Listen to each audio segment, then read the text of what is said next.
Mari kita siapkan hati kita untuk memuji dan menyembah Tuhan. Kita berdoa. Tuhan Bapa yang kami sembah, dalam nama Yesus kami siapkan hati kami Tuhan untuk memuji dan menyembah Engkau Tuhan. Karena hanya Engkau Tuhan yang layak untuk dipuji, disembah dan ditinggikan Tuhan. Dalam nama Yesus kami berdoa. Amin.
Sekarang mari kita siapkan hati kita. Kita mau menyembah Tuhan. Hanya dekat kasih-Mu Bapa.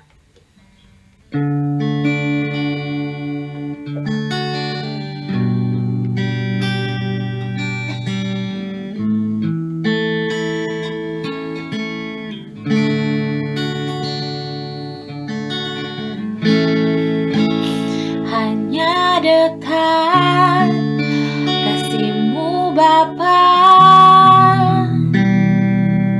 jiwaku pun tentram.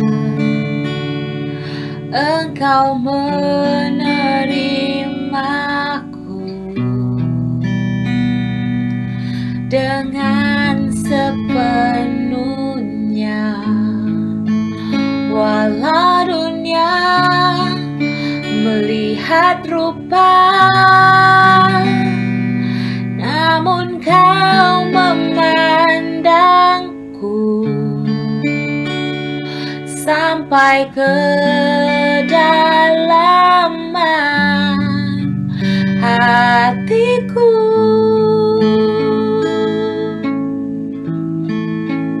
Tuhan, inilah yang ku tahu, Kau mengenal hatiku jauh melebihi semua yang terdekat sekalipun. Tuhan, inilah yang ku mau, Kau menjaga hatiku supaya kehidupan memancar senantiasa.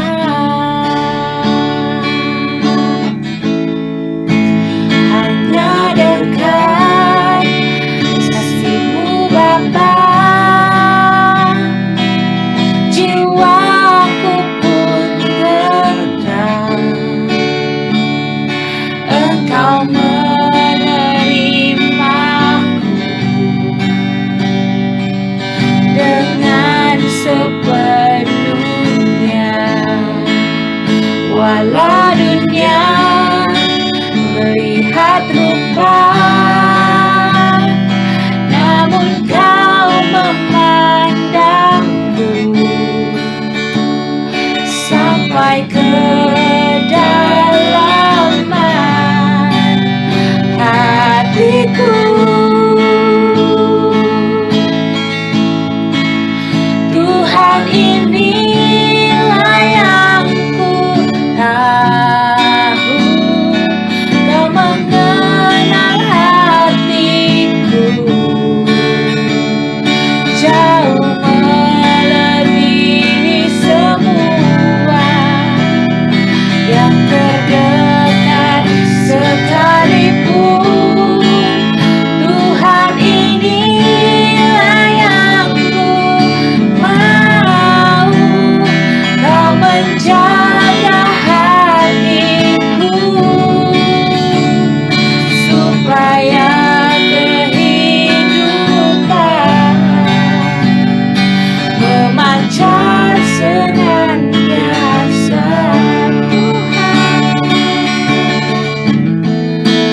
Tuhan, inilah yang ku tahu, Kau mengenal hatiku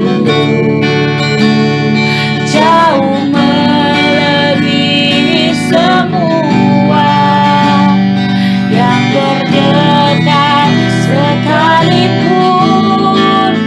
Tuhan, inilah yang ku mau, Kau menjaga hatiku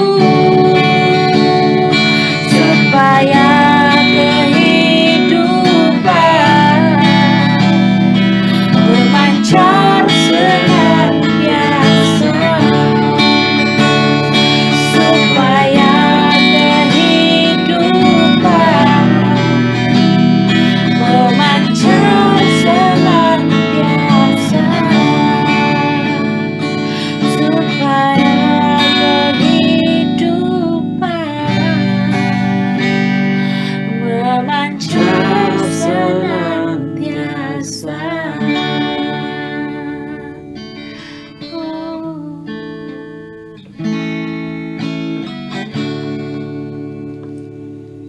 Kami serahkan kepada Pastor Ari. Selamat hari Minggu saudara sekalian, selamat berjumpa kembali dalam ibadah kita pada hari ini. Saudara yang dikasihi Tuhan, kita selalu ingat bahwa Tuhan Yesus adalah Tuhan yang sangat mengasihi kita semua. Oleh karena itu saudara sekalian, mari kita berbakti mendengar firman Tuhan dan memasukkannya dalam hati kita.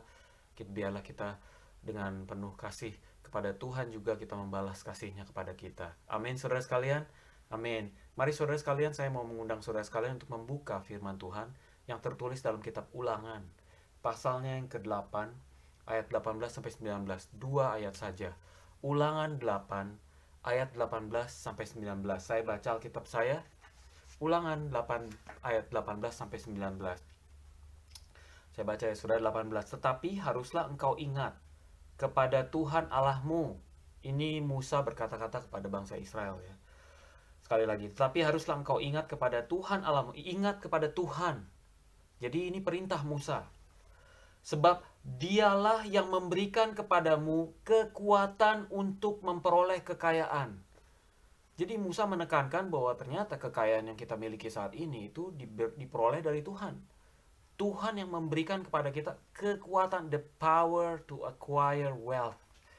Kata firman Tuhan.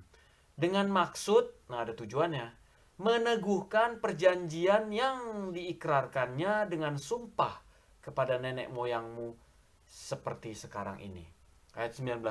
Tetapi jika engkau sama sekali melupakan Tuhan Allahmu dan mengikuti Allah lain, beribadah kepadanya dan sujud menyembah kepadanya, aku memperingatkannya kepadamu hari ini bahwa kamu pasti binasa. Saudara sekalian, luar biasa firman Tuhan ini, biarlah menjadi rema buat kita. Mari kita berdoa. Ya Bapa di surga, terima kasih Tuhan untuk firman yang indah. Saya berdoa Tuhan, biarlah seberapa banyak jemaat yang ada diberkati pada pagi hari ini. Dan biarlah Tuhan kasih anugerah-Mu dicurahkan kepada kami semua Tuhan. Dan kami boleh memberi pengertian dan diingatkan kembali mengenai harta yang kami miliki, bahwa itu semua diberikan oleh Engkau kepada kami. Terima kasih Tuhan untuk pagi ini. Berbicara kepada kami, dan biarlah firman ini tertanam dan dikuatkan di dalam hati kami menjadi ingatan buat kami selama-lamanya. Terima kasih ya Bapa, dalam nama Yesus kami juga berdoa supaya firman ini menguatkan siapapun juga yang sedang mengalami masalah di saat coronavirus sekarang ini. Dalam nama Yesus kami naikkan doa ini. Yang percaya katakan amin.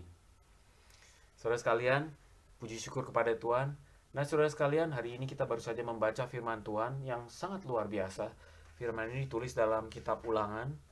Dan firman ini ditulis dalam rangka ketika bangsa Israel baru mau masuk ke dalam tanah Kanaan.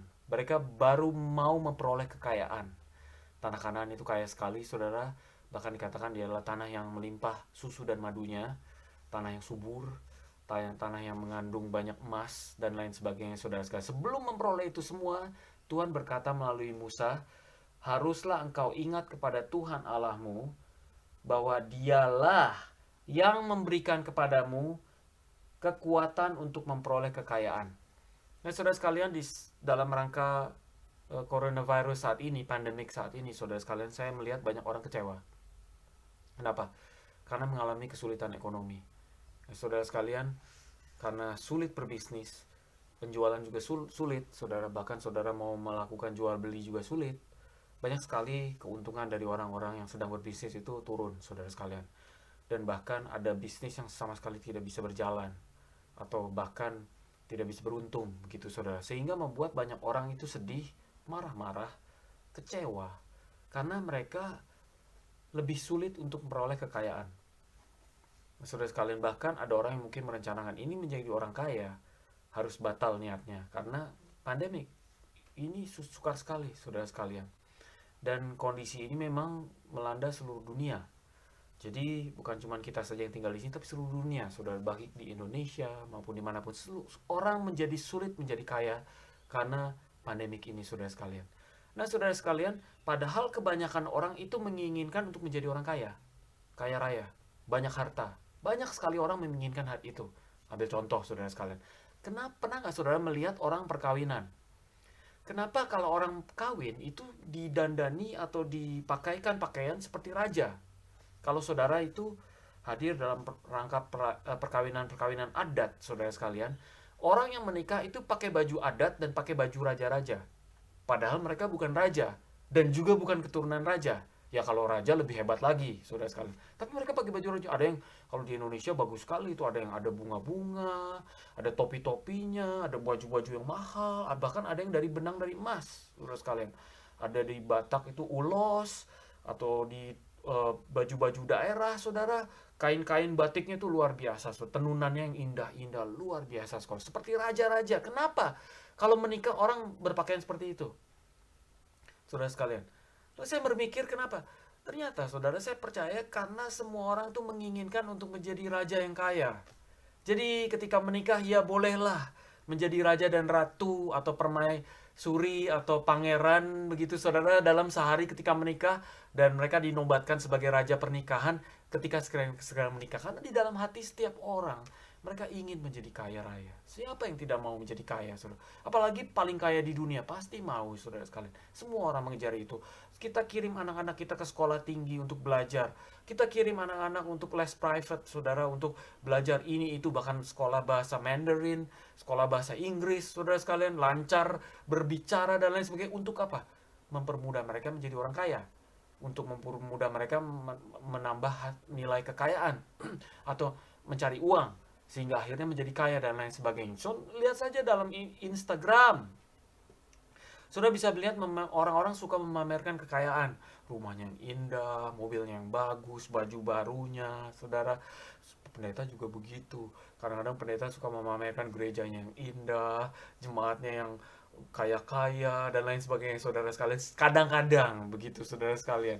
Nah, saudara sekalian, oleh sebab itu pandemik ini banyak membuat orang frustrasi karena sulit menjadi kaya. Sehingga terjadi banyak pertengkaran antara suami istri bahkan gara-gara pandemik. Kenapa? Sulit cari uang. Nah, saudara sekalian, hari ini kita mesti belajar sesuatu, saudara sekalian, bahwa Tuhanlah yang memberikan kita kekayaan. Firman Tuhan baru saja kita baca. Ingatlah Tuhan, karena Dialah yang memberikan kepada kita kekuatan atau kuasa untuk memperoleh kekayaan. Jelas sekali firman Tuhan. Nah, saudara pikir itu usaha kita? Saudara pikir itu karena lagi untung? Saudara pikir itu kalau saudara lagi dapat keberuntungan, kangtau dan lain sebagainya, dapat lubang bisnis dan lain sebagainya? Tidak, saudara sekalian. Itu ada pengaruhnya sedikit, tetapi di atas segalanya Tuhanlah yang memberikan kita kekuatan untuk memperoleh kekayaan, saudara sekalian. Oleh karena hari ini mari kita belajar 3 hal. Yang pertama, saudara sekalian, yaitu adalah Tuhan adalah pemberi kekayaan. Saudara harus ingat itu. Tuhanlah pemberi kekayaan. Firman Tuhan katakan, ingatlah, haruslah engkau ingat kepada Tuhan Allahmu, sebab Dialah yang memberikan kepadamu kekuatan untuk memperoleh kekayaan. Jadi Dia beri kepada kita kekuatan untuk memperoleh kekayaan, saudara sekalian. Itu bukan karena kita beruntung. Kita nggak percaya keberuntungan, saudara. Kita percaya akan berkat Tuhan, bahwa kekayaan itu diberikan sama Tuhan, saudara. Loh, kalau gitu bagaimana dengan orang-orang yang tidak percaya Tuhan? Mereka kaya-kaya itu. Bahkan penjahat-penjahat, koruptor, perampok, itu kaya-kaya. Orang yang suka menyelundupkan drugs, saudara sekalian, di Meksiko atau dimanapun juga, mereka kaya sekali. Mereka punya istana, saudara sekalian. Bagaimana itu, saudara sekalian? Ingat cerita Raja Nebukadnezar. Saudara baca dalam buku Daniel, saudara sekalian. Nebukadnezar itu suatu hari dapat mimpi. Dia melihat ada suatu pohon yang besar sekali menutupi seluruh bumi. Lalu tiba-tiba ada perintah, tebang pohon ini. Tapi tinggalkan pucuknya. Bukan pucuknya, tunggulnya. Jangan dipotong.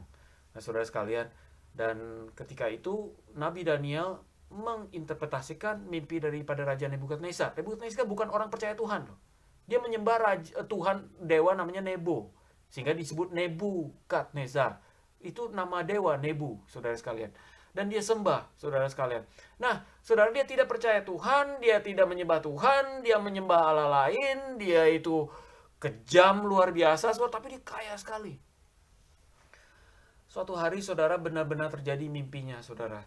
Dia melihat kota Babylon yang hebat, lalu dia bilang, ini kota hebat, aku yang buat ini. Karena aku perkasa dan hebat. Tiba-tiba ada suara dari langit. Nebukadnezar, karena kamu tidak menghormati Tuhan, maka engkau akan diberikan hati binatang. Saat itu juga dia jadi sakit gila. Dia menjadi seperti seorang binatang selama 7 tahun. Dia mengais-ngais dan makan rumput. Dan orang membiarkan dia di halaman, makan rumput, jadi binatang, seperti kera begitu. Dan dikatakan kukunya bertumbuh dan tidak bisa dipotong, saudara, karena dia seperti binatang, saudara. Setelah 7 tahun berlalu, saudara, dia tiba-tiba sadar bahwa semua kekayaannya itu bukan dia yang buat, tetapi Tuhan yang memberi, saudara. Lalu dia dikembalikan lagi menjadi seorang raja. Nah, firman Tuhan ini jelas sekali di dalam kitab Daniel bahwa kekayaan itu bukan karena hasil usaha kita. Ada unsur di situ. Saya orangnya bekerja keras. Saya suka bekerja keras, saya suka pekerjaan yang sempurna, saya suka pekerjaan yang diperbaiki terus-menerus, saya suka sekali itu. Tapi saya percaya bahwa Tuhanlah yang memberikan kekayaan, kesempurnaan, dan keberhasilan. Bukan hasil kerja keras saya. Kerja keras saya cuma membantu sedikit. Tapi Tuhanlah yang memberikan segalanya, saudara sekalian. Nah, saudara, ayatnya banyak sekali dalam kitab. Contohnya sekali Abraham. Suatu saat Abraham, saudara, dia menghadap Raja Sodom, lalu Raja Sodom akan memberikan pada dia kekayaan yang setelah dia bawa kembali setelah dirampok dari Raja Elam, saudara sekalian. Tapi dia menolak. Dia tidak mau kekayaan dari Raja Sodom. Dia bilang, nanti kamu bilang, aku jadi kaya gara-gara kamu. Tidak, Tuhanlah yang memberikan kekayaan. Aku menolak menerima hartamu. Karena dia tahu persis kekayaan datang dari Tuhan. Jadi tidak diberi pun oleh orang, dia akan tetap kaya kalau Tuhan memberkati. Jadi ingat saudara, Tuhanlah pemberi kekayaan. Saudara sekalian. Yang kedua, saudara, Ayub. Suatu hari Ayub bangkrut, hilang semuanya hartanya. Dia orang paling kaya di daerah dia, saudara. Di Timur Tengah pada waktu itu. Dia paling kaya. Hartanya banyak, ternaknya banyak. Suatu hari habis semua. Termasuk anak-anaknya mati semua, saudara sekalian. Pekerjaannya, pegawainya mati semua, ternaknya mati semua, lalu dia kena sakit penyakit, saudara sekalian. Lalu setelah dia mengalami pergumulan, saudara, bersama dengan 3 orang temannya, Elifaz, Bildad, dan Sovar, saudara, dia bergumul, dan ternyata dia tidak bersalah, dan teman-temannya minta maaf, saudara sekalian. Lalu firman Tuhan mengatakan apa? Lalu Tuhan mengembalikan kembali kekayaan kepada dia 2 kali lipat. Di situ ada dikata Tuhan mengembalikan kekayaan Ayub 2 kali lipat. Artinya Tuhan memberikan begitu saja. Sekali lagi, kekayaan itu pemberian Tuhan. Kita boleh bekerja keras. Kita boleh bekerja dengan sempurna. Kita boleh perbaiki pekerjaan. Itu bagus. Saya suka bekerja keras. Tapi Tuhanlah yang memberikan kita kekayaan, saudara sekalian. Lagi, Salomo. Suatu hari Salomo berdoa. Lalu Tuhan bilang, ketemu Tuhan, kamu mau minta apa? Aku minta hikmat dan kebijaksanaan Tuhan. Oke, akan kuberikan kepadamu dalam mimpi, saudara. Tapi karena kamu tidak minta kekayaan, nyawa musuhmu dan lain-lain, aku beri kamu kekayaan. Sekalipun kami tidak minta. Saudara, itu jelas sekali. Tuhan beri kepada Salomo. Alhasil, Salomo menjadi orang yang paling kaya pada zamannya. Bahkan yang terkaya di dunia pada saat itu. Pemberian dari Tuhan. Sekali lagi, ayat demi ayat mengkonfirmasi Tuhan yang beri, Tuhan yang beri, Tuhan yang mengadukan, Tuhan yang kasih kekuatan orang menjadi kaya. Seakan-akan dari dia sendiri, karena dia melakukan pekerjaan kan sudah, tapi itu dari Tuhan. Contoh lagi, Yakub. Nah, Yakub itu percaya sekali akan berkat dari Tuhan. Dia percaya sekali bahwa untuk menjadi kaya, dia perlu diberkati oleh bapaknya, sampai dia tipu-tipu. Dia takut sekali yang didoakan itu abangnya. Sampai dia itu tega-teganya menipu bapaknya sendiri. Dia pakai baju abangnya, lalu pakai kulit-kulit ditempel di badannya. Saudara, itu niat banget sih, saudara. Ditempel-tempel itu kan berarti dia penipuan berencana. Ditempel-tempelin supaya baunya tuh bau kayak Esau dan berbulu kayak Esau. Suaranya diberat-beratin itu, walaupun dia berusaha tapi tetap ketahuan. Bapaknya bilang suaranya kayak suara Esau, tapi kok bulunya kayak suaranya kayak Yakub, tapi kok bulunya kayak Esau. Lalu tapi dia dicium baunya, oh iya nih Esau, lalu diberkati. Jadi Yakub sampai ngotot-ngotot berbohong supaya diberkati, karena dia tahu kekayaan datang dari Tuhan. Sebenarnya Yakub gak usah bohong-bohong begitu, karena sudah dinubuatkan dia itu akan diberkati. Jadi dia sebenarnya gak usah bohong-bohong, tipu-tipu gitu. Sekalipun abangnya yang didoakan, tetap saja Tuhan akan memberkati dia, karena Tuhan menjanjikan begitu, saudara. Nah, karena Tuhan memberikannya kepada Yakub, saudara, sebenarnya dia gak perlu bohong-bohong. Tapi kalau saking dia takutnya gitu, saudara, berkat Tuhan itu tersingkir dari dia sampai begitu, saudara. Ini contoh dari orang yang percaya akan berkat Tuhan, tetapi melalui batas, gitu, sampai nipu-nipu segala. Sampai Tuhan mesti mendidik dia, sampai pada akhirnya dia diberkati, saudara sekalian. Nah, saudara gak perlu tipu-tipu siapapun juga. Saudara gak perlu ngotot-ngotot. Kalau Tuhan mau berikan kita kekayaan, kita akan menjadi orang kaya. Gak usah repot-repot.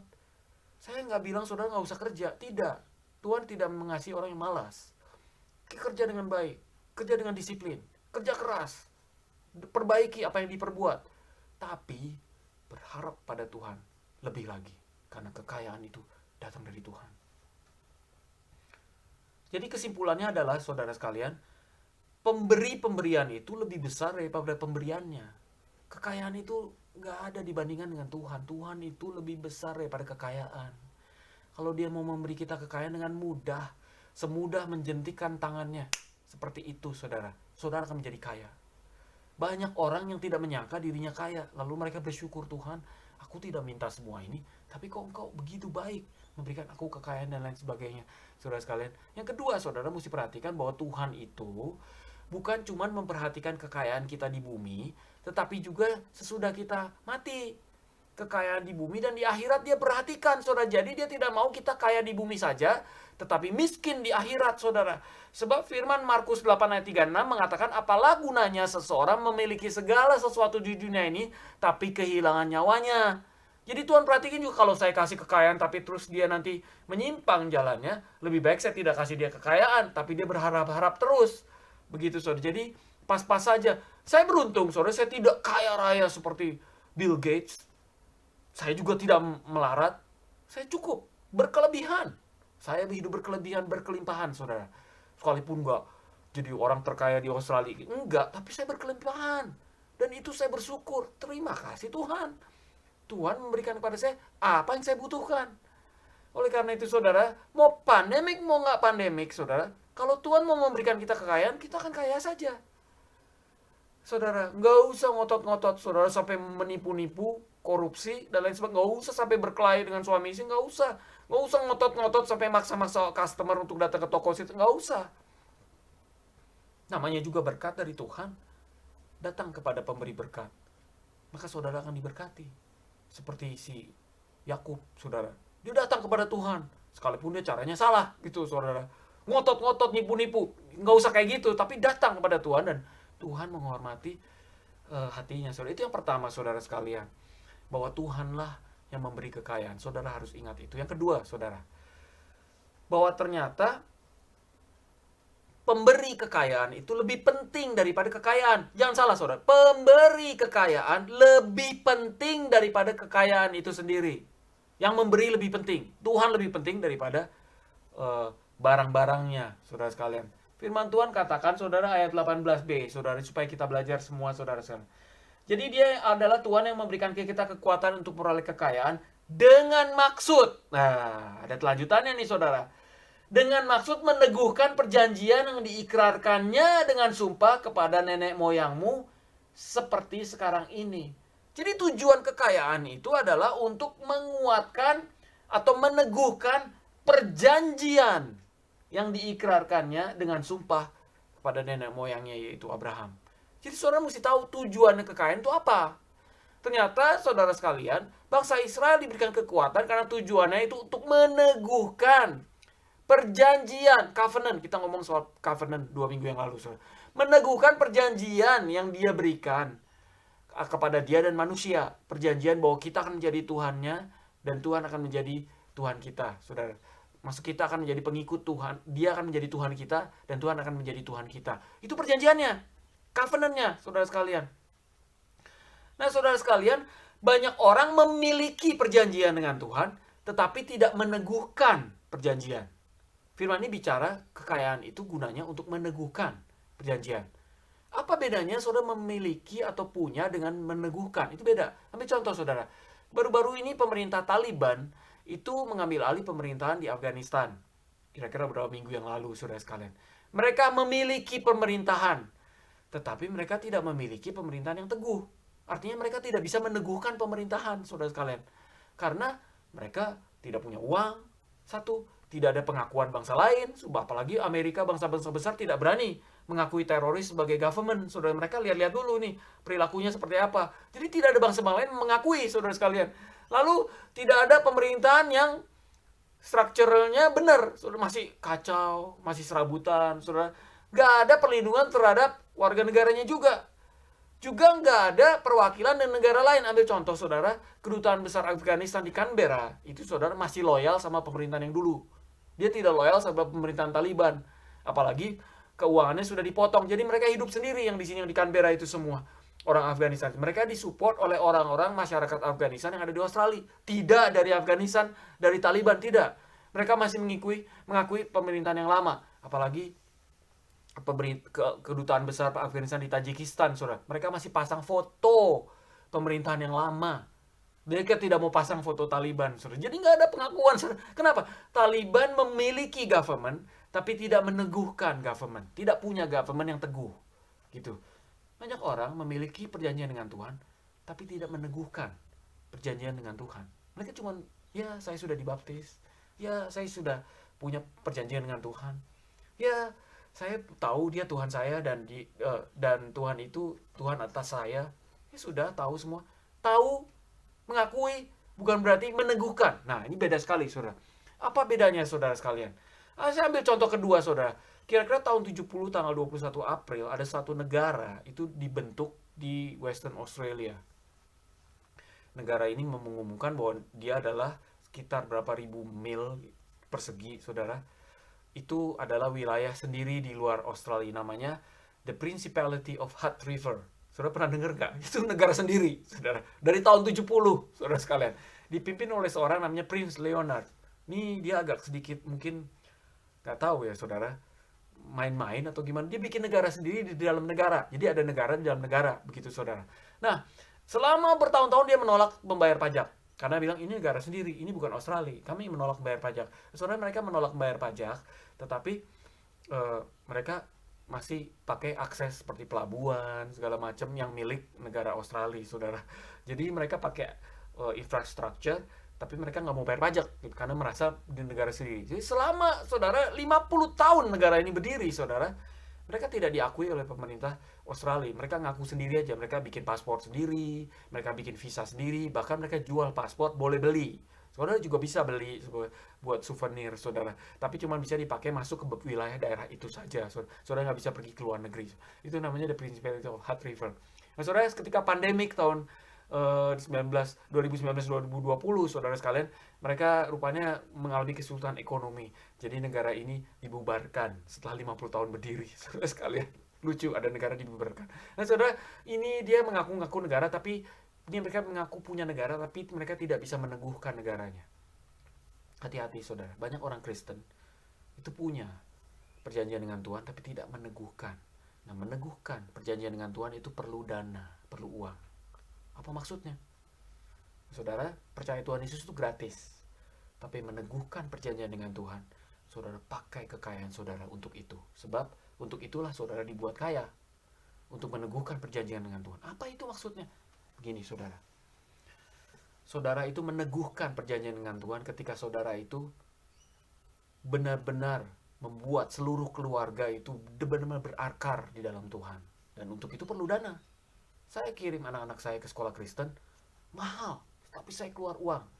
Saya antar mereka ke sekolah jauh-jauh, 45 menit dari rumah, saudara, setiap hari ke sekolah. Kenapa? Saya mau meneguhkan perjanjian saya dengan Tuhan, juga kepada anak-anak saya. Dan itu perlu biaya dan saya akan korbankan uang untuk itu.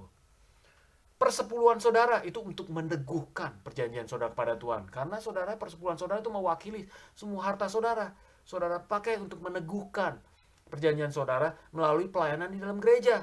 Jadi gereja itu adalah pengakuan dan peneguhan akan perjanjian kita dengan Tuhan. Tapi gereja itu bertumbuh, berkembang, saudara, melebar, itu perlu dana. Meneguhkan perjanjian kita, saudara sekalian. Itulah sebabnya saudara dibuat kaya oleh Tuhan. Untuk meneguhkan perjanjian dengan Tuhan. Sampai turun-temurun, saudara sekalian. Ambil contoh lagi, saudara. Saudara itu meneguhkan perjanjian dengan Tuhan kalau saudara mulai memberikan pengaruh kepada orang di sekitar saudara. Dan itu perlu dana. Kenapa? Missionary, penginjilan itu perlu dana. Saudara perlu traktir teman makan bakso dan mie. Saudara perlu traktir mereka nonton bioskop. Bioskop ditonton. Saudara perlu jalan-jalan sama mereka, saudara, supaya penginjilan diteruskan dan lain sebagainya. Semua perlu dana. Dan saudara bayangkan, kalau saudara itu orang kaya, saudara lebih besar pengaruhnya untuk mempengaruhi orang-orang untuk datang kepada Tuhan. Coba misalnya saya sekaya Bill Gates. Mungkin orang yang datang ke gereja ngantri, saudara. Ribuan orang datang karena mau lihat bilioner berkhotbah. Ya kan saudara? Demikian begitu hebatnya saudara, kekayaan itu bisa dipakai untuk meneguhkan saudara perjanjian kita dengan Tuhan. Pertanyaan saya saudara, sudahkah saudara menggunakan kekayaan saudara untuk meneguhkan perjanjian dengan Tuhan? Karena untuk itulah saudara dibuat kaya oleh Tuhan. Firman Tuhan jelas, dengan maksud meneguhkan perjanjian. Firman yang bicara saudara, itulah saudara makanya disebut kaya. Itulah juga sebabnya kenapa saudara tidak kaya-kaya. Ada beberapa yang tidak kaya-kaya, saudara nggak kaya-kaya. Saya nggak bilang bahwa saudara sudah punya banyak properti, banyak uang lalu masih mengeluh, saya nggak kaya-kaya. Saya nggak bilang orang yang kayak gitu, itu orang yang tidak tahu diri, saudara sekarang. Maksudnya ada beberapa orang yang kekurangan melulu, karena mungkin mereka tidak bermaksud untuk menggunakan kekayaannya untuk meneguhkan perjanjian dengan Tuhan. Sehingga Tuhan juga mikir-mikir 1000 kali untuk membuat saudara menjadi kaya, saudara sekalian. Oleh karena itu saudara, kita mesti melihat bahwa pemberi kekayaan itu lebih penting daripada kekayaan itu sendiri. Karena ternyata kekayaan itu diberikan untuk meneguhkan perjanjian. Saudara, kalau membuat suatu perjanjian kan perlu lawyer. Lawyer perlu biaya kan? Perlu bayar lawyer dan lain sebagainya. Artinya, saudara, dana kekayaan ada pada kita. Itu kita diberikan sama Tuhan kepada kita untuk meneguhkan, untuk penginjilan, untuk mengembangkan kerajaan surga, untuk membantu orang-orang berkhotbah kanan kiri, untuk membroadcast firman Tuhan kemana-mana, untuk memberi gedung gereja, untuk memperbaiki gedung atap gereja yang bocor, untuk membeli kendaraan untuk menjemput orang-orang datang kepada Tuhan, dan lain sebagainya. Meneguhkan perjanjian kepada Tuhan, baik kita maupun orang-orang di sekitar kita, maupun keluarga kita. Yang ketiga, saudara sekalian, apa yang terjadi kalau pemberian itu lebih besar daripada sang pemberi? Itu mengerikan. Firman Tuhan berkata, saudara sekalian, tetapi jika engkau sama sekali melupakan Tuhan Allah, jadi kita lupa sama pemberi kekayaan, saudara, dan mengikuti Allah lain dan beribadah dan sujud menyembah kepadanya, aku akan memperingatkan kepadamu hari ini juga, bahwa kamu pasti binasa. Binasa adalah lawan dari kekayaan. Kekayaan itu limpah-limpah, kehidupan. Binasa itu kematian. Artinya, saudara binasa di dunia ini dan akhirat. Saudara miskin di dunia dan miskin juga di akhirat. Itu binasa, saudara sekalian. Nah, saudara sekalian, saya kasih contoh satu, Raja Salomo. Raja Salomo itu menurut 1 Raja-Raja 4 ayat 31, saudara sekalian. Firman Alkitab mengatakan bahwa Salomo adalah orang yang paling kaya yang pernah hidup di zamannya. Jadi nggak pernah ada orang yang sekaya dia. Dan yang paling bijaksana di seluruh muka bumi. Itu luar biasa sekali. Ada orang yang luar biasa kaya, Salomo. Kaya sekali. Lalu ada satu orang, Konstantin, itu menghitung soal kekayaan dia, lalu dikonversikan dengan kekayaan sekarang. Ternyata kekayaan Salomo itu 2 triliun US dollar. Saudara, 2 triliun US dollar. Saudara bisa menjalankan sebuah pemerintahan negara dengan uang 2 triliun. Saudara, gede sekali, saudara sekalian. Saudara bisa menjadi saudara bisa beli negara kali dengan 2 triliun, saudara sekalian. Alhasil, saudara sekalian, dengan kekayaannya dia membangun bait Allah. Hebat sekali, luar biasa. Saya sangat memuji. Jadi dia membangun bait Allah, dia dengan kekayaannya dia bangun bait Allah dari emas, diukir, peralatannya emas semua, saudara. Pintu yang diukir dari emas juga, pintu raksasa, saudara, bagus dan indah dan menyala-nyala, berkilauan di atas bukit Sion. Jadi orang dari jauh tuh bisa silau karena lihat ini kerajaan surga, bait Allah, gerejanya luar biasa, saudara. Dan dia pakai uang banyak sekali untuk bangun itu, saudara, luar biasa. Lalu yang kedua, dia membangun istananya. Mungkin dia pengen berwibawa, ya sudahlah. Istananya juga bagus, dibangun dengan luar biasa. Nah, yang ketiga ini parah, saudara. Dia mulai, mungkin karena kebanyakan uang, saudara sekalian, dia pikir, aku sudah membangun kerajaan surga, aku sudah membangun bait Allah dengan begitu hebat. Untuk apa ya uangku? Nah, ini saudara, dia mulai nggak tahu kenapa dia kaya. Jadi setelah dia membangun kerajaan surga, membangun bait Allah, lalu dia mulai kehilangan akal. Lalu dia mulai mengawini 700 istri.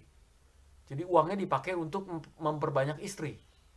Dan semuanya itu anak-anak raja untuk mengamankan negerinya. Dan 300 selir atau concubines. Total 1000 perempuan. Dan itu masing-masing harus dibiayai itu, saudara. Dan yang dikawini bukan orang sembarangan. Semuanya putri-putri raja. Dan tahu sendiri putri-putri raja tidak mungkin tinggal di gubuk derita. Dia pasti tinggal di istana emas. Yang biayanya tinggi. Satu istri mungkin $1 juta, saudara. Ini 1000. Jadi biayanya habis di situ, saudara. Untuk istri-istrinya, saudara. Kekayaannya habis dibuat beli istri. Padahal dia mungkin nggak mungkin inget nama-namanya 1000. Saudara. Dia mungkin punya buku catatan khusus dia bawa kemana-mana untuk supaya bisa panggil istrinya. Dan istrinya ada nomor punggungnya semua. Nah, saudara sekalian, lalu sesudah itu dia membeli 1400 kereta perang. 1400. Sebenarnya mahal sekali karena zaman dahulu kereta perang itu adalah teknologi mutakhir. Jadi dia menghabiskan uangnya untuk hal yang aneh. Juga dia membangun 12.000 kavaleri, pasukan berkuda, dan kuda-kudanya dia impor dari Mesir. Kuda-kuda mahal, bukan kuda-kuda kayak model kuda-kuda yang di Indonesia yang kecil-kecil gitu, enggak, kuda besar yang dari Mesir, saudara sekalian. Itu mahal sekali, dia impor dari Mesir. 12.000, saudara sekalian. Dia membuat, firman Tuhan bilang, perak itu begitu biasanya seperti batu, saking banyaknya. Mungkin di situ saudara biasa orang makan pakai piring perak, sendoknya perak, dan dia sendiri mungkin piring emas, sendok emas, gelasnya piala emas, saudara sekalian. Bajunya dari emas, saudara, sehingga silau semua orang, topinya semuanya emas. Saudara, dia terlalu kaya sampai satu titik dia tidak tahu apa yang harus dilakukan dengan kekayaannya, sehingga pada akhirnya dia menyembah kekayaannya, saudara, yaitu hikmatnya, kekayaannya. Bahkan dia menyembah dewa-dewa asing, saudara. Karena saking nggak tahu mau diapain uang yang dia miliki, saudara sekalian. Alhasil dia binasa dan kerajaannya pecah, saudara sekalian. Pelajaran yang sangat bagus sekali buat kita. Banyak orang nggak tahu untuk apa dia kaya, saudara sekalian. Lalu dia mulai aneh-aneh, saudara. Dia bikin rumah 10 lantai, dia beli pesawat terbang, saudara, helikopter, dia beli lapangan terbang, dia beli lapangan golf yang mungkin dia pakai juga mungkin setahun sekali. Dia nggak tahu mesti ngapain, saudara. Padahal firman Tuhan jelas, dia beri kekayaan untuk dengan maksud meneguhkan perjanjian. Jadi saudara, sebenarnya Salomo itu sesudah membangun bait Allah, dia bisa saja mendanai para imam untuk disebar sebagai misionari ke seluruh dunia. Pada waktu itu, Israel memiliki kesempatan besar untuk menjadi bangsa penginjilan ke seluruh dunia. Dan itu tidak dilakukan oleh Salomo. Jadi bukannya dia meneguhkan, saudara, perjanjian dengan Tuhan, dia meneguhkan nafsunya. Beli banyak istri, beli banyak kereta kuda, pasukan yang banyak dan sebagainya. Saudara sekalian, banyak dari kita tidak tahu apa yang harus dilakukan. Kita selalu upgrade. Saudara beli mobil Jepang, lalu beli mobil Eropa, lalu beli mobil mewah. Saudara sudah beli mobil punya bagus, saudara punya 5, beli mobil balap, Ferrari, Lamborghini, saudara beli mobil pesawat terbang, helikopter, beli kapal aircraft carrier sekali. Saya nggak tahu, saudara sekalian, kenapa imajinasi orang itu jadi kemana-mana karena terlalu kaya. Saya beruntung, saya nggak terlalu kaya. Saya kecukupan dan berkelebihan, tapi saya tidak orang yang berkelebih-lebihan, sehingga saya bijaksana dalam menggunakan uang, nggak sembarangan, saudara sekalian. Saya bersyukur, saudara sekalian. Jangan sampai seperti Salomo. Itulah yang terjadi kalau pemberian itu lebih besar daripada sang pemberi. Mengerikan sekali. Dia tidak tahu apa yang mesti dia lakukan dengan kekayaannya, saudara sekalian. Oleh karena itu, saudara bijaksana dengan kekayaan yang saudara miliki. Kekayaan yang saudara miliki diberikan dengan maksud meneguhkan perjanjian dengan Tuhan. Saya mau tutup dengan satu cerita. Saudara tahu Mother Teresa? Mother Teresa itu mungkin bisa menjadi seorang bisnismen yang hebat. Kenapa saya bisa bilang begitu? Karena dia itu dalam melakukan segala sesuatu itu tekun, terstruktur, masif, dan pengaruhnya besar. Dia orang berpengaruh. Jadi kalau dia misalnya terjun ke dunia bisnis, dia bisa jadi orang kaya, saya yakin. Dia lahir di Eropa, pergi ke India, suatu kota namanya Calcutta, saudara, kota yang banyak orang miskinnya. Dan dia membuang diri melayani orang-orang miskin yang sakit kusta di pinggir jalan. Bahkan di tepi-tepi pasar, saudara sekalian, tempat yang becek-becek gitu, di tempat-tempat pembuangan sampah yang baunya minta ampun. Dan orang yang dialami itu orang yang udah bolong-bolong karena sakit kusta. Bahkan sekarang saudara pelayanannya menyangkut pelayanan orang yang HIV, AIDS, dan lain sebagainya, saudara sekalian. Nah, saudara sekalian, dia dapat donation $1 million setiap tahun dari seluruh dunia. Semuanya dia buang ke charity untuk merawat orang-orang miskin di Calcutta.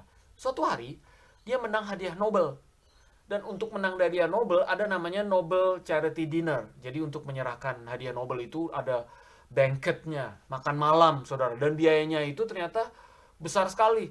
$7.000 dan dia akan diberi hadiah 192.000 US dollar sebagai hadiah Nobel Prize saudara tahun 79. Dia menolak. Saya tidak mau hadiah itu. Saya tidak layak, kata dia. Dia bilang, berikan semua biaya untuk makan malam, banquet itu semua kepada orang miskin. Saya bingung-bingung. Kalau dia dikasih uang 1.100, hampir 200.000, itu dia bisa beli rumah mewah di India, apalagi saudara. Dia bisa beli rumah 4 lantai, saudara, dengan mobil-mobil yang mewah, saudara sekalian. Itu lumayan cukup besar kalau di India, saudara sekalian. Memang bukan miliuner, tapi donation dari seluruh dunia itu bisa membuat dia menjadi seorang miliuner. Dia menolak diri untuk menjadi miliuner. Dia sumbangkan semuanya untuk charity dan untuk pelayanan dan untuk covenant atau perjanjian yang dia miliki dengan Tuhan. Saudara sekalian, dia belajar dari mana itu? Dari satu tokoh yang namanya Yesus. Dia itu pemilik perjanjian. Dia itu pemberi harta. Dia kaya luar biasa, saudara. Tapi apa yang dia lihat ketika dia turun di dunia? Dia turun menjadi orang yang sangat sederhana. Bahkan mengambil rupa sebagai seorang hamba. Kenapa, saudara sekalian? Karena dia mau melayani manusia dan menggunakan kekayaan untuk meneguhkan perjanjiannya dengan manusia. Dia pakai semuanya, segala uang yang dia miliki untuk pelayan. Waktu dia hidup di dunia banyak charity, saudara. Dia sampai punya bendahara, accountant, Yudas namanya. Sampai dia bilang berikan kepada tempel apa yang menjadi hak tempel dan berikan kepada yang raja apa yang menjadi hak. Dia bayar pajak juga. Luar biasa, saudara. Yesus itu, saudara. Dia nggak menunggak pajak, dia bayar pajak. Dia berikan juga pajak ke bait Allah, artinya persepuluhan dia bayar juga. Dia kasih orang miskin, saudara. Dan bahkan dia bisa membuat hal yang ajaib, 5 roti dan 2 ikan. Dia sebenarnya, saudara, dia bisa buka restoran atau toko roti. Kenapa? Modal 5 roti dan 2 ikan, dia bisa pecah-pecah untuk kasih makan 5.000. Dia bisa bikin, saudara, warung roti yang kaya raya, saudara. Dia tinggalkan semua itu untuk meneguhkan perjanjian. Itulah sebabnya Mother Teresa berlaku seperti itu, saudara sekalian. Nah, saudara sekalian, bukan cuma itu. Tuhan Yesus memberikan darahnya, dagingnya, bahkan jubahnya, saudara, dia berikan semuanya. Dan dia mati di kayu salib untuk tebus dosa kita yang sebenarnya tidak layak ditebus, saudara sekalian. Saya mau katakan, saudara nggak usah kasih darah dan daging saudara, karena dia sudah kasih darah dagingnya untuk kasih kehidupan. Nggak usah, saudara. Tapi teguhkan perjanjian dengan Tuhan dengan kekayaanmu. Seberapa banyaknya, saudara, 10% atau berapa, berikan kepada Tuhan. Teguhkan, buat itu untuk perkembangan kerajaan surga, sehingga firman Tuhan diberitakan ke seluruh dunia, saudara. Amin, saudara sekalian. Mari, saudara, di masa pandemik ini jangan takut miskin. Sebab dialah yang memberikan kekayaan. Jangan berkelahi. Jangan ribut. Jangan pusing dan gak bisa tidur mikirin uang. Dialah yang memberikan kita kekayaan. Amin, saudara sekalian. Terpujilah nama Tuhan. Mari, saudara, kita berdoa. Tuhan Yesus, di masa pandemik ini saya mau menyerahkan seluruh kekayaan kami. Berkati kami, Tuhan. Sebab Engkaulah yang memberikan kepada kami kekuatan untuk memperoleh kekayaan. Artinya, dengan kemampuan dari-Mu lah kami bisa memperoleh mata pencaharian dan sesuap nasi setiap hari. Kami bisa bekerja pontang-panting setengah mati, tapi kalau tidak diberkati, kami juga akan kelaparan. Tapi karena Engkau memberkati kami, selalu saja ada makanan di rumah. Selalu saja dapur kami mengepul. Selalu saja ada obat-obatan untuk mengobati kami sakit. Selalu saja kami bisa bahkan bisa memiliki rumah, tempat tinggal, sandang dan pangan yang cukup, Tuhan. Terima kasih, Tuhan, atas kekayaan yang Kau berikan pada hidup kami. Kami tinggal di Australia. Australia adalah negara kaya. Begitu banyak teman-teman kami tinggal di negara yang kurang beruntung. Oleh karena itu, kami tidak akan mengomel dan mengeluh, bahkan berkelahi, bahkan khawatir soal pandang, sangan, dan pangan, saudara. Sebab Engkaulah yang memberikan kami kekayaan dan kecukupan. Tuhan, Engkau yang akan menghidupi kami. Engkau akan terus menghidupi kami, Tuhan. Bahkan kami tidak akan berkurang, tapi akan terus bertambah. Terima kasih, Tuhan Yesus. Kami serahkan seluruh kehidupan kami. Dan biarlah kami belajar untuk menggunakan kekayaan kami untuk meneguhkan perjanjian dengan Tuhan. Terima kasih ya Tuhan. Untuk hari ini, saya berdoa untuk anak cucu kami. Mereka juga bisa memegang perjanjian. Tetangga kami, teman-teman kami semua, Tuhan. Penginjilan di kerajaan-Mu tetap terus dilaksanakan. Gereja kami, Tuhan, kami berdoa untuk keuangan gereja kami, Tuhan. Biarlah itu terus bertambah dan kuat, sehingga gereja kami menjadi seperti kota di atas bukit, Tuhan. Menjadi terang nyala, menjadi pengaruh besar sehingga banyak orang datang kepada Tuhan dan memberi mereka di dalam perjanjian dengan Engkau. Terima kasih Tuhan Yesus segalanya. Kami bersyukur Tuhan atas kekayaan dan kecukupan yang Kau berikan pada kami. Kami bersyukur dan berterima kasih Tuhan. Karena anak-anak kami juga bisa sekolah dengan baik. Kami bisa makan tiap hari. Bahkan ke Tuhan, Kau berikan lebih dari cukup. Terima kasih Tuhan. Berkati bisnis-bisnis kami, usaha-usaha kami, pekerjaan-pekerjaan kami. Berkati Tuhan, karena Engkau yang memberkati Tuhan. Berkati juga saving kami, tabungan kami. Berkati juga rencana masing investasi kami. Berkati juga Tuhan. Keuangan kami, persepuluhan kami. Berkati Tuhan. Semuanya Tuhan. Dan kami menyerahkan semuanya ke dalam tangan pengasihan-Mu Tuhan. Kalau ada bagian-bagian yang kurang baik dari cara kami mengelola keuangan, Bapa, jamah kami, sertai kami. Terima kasih Tuhan Yesus. Bapa, serahkan seluruh keluarga kami, seluruh jemaat dimanapun juga mereka berada, dalam nama Yesus kami serahkan semuanya. Terima kasih Tuhan. Mari jemaat Tuhan, kita angkat kedua tangan kita dan terima berkat daripada Tuhan. Kiranya kasih Allah Bapa, karunia Yesus Kristus, penghiburan dan pengurapan dalam kehidupan yang penuh kasih, sukacita, damai sejahtera kuasa Kristus menyertai kita dari sekarang sampai selama-lamanya. Terpujilah Engkau dalam nama Yesus kami berdoa. Yang percaya katakan amin. Nah saudara sekalian, saya bersyukur dan berterima kasih saudara masih ada dalam channel ini sekali lagi. Sampai ketemu kembali saudara minggu depan. Firman Tuhan lebih dahsyat lagi, karena firman Tuhan itu ya dan amin buat kita selamanya.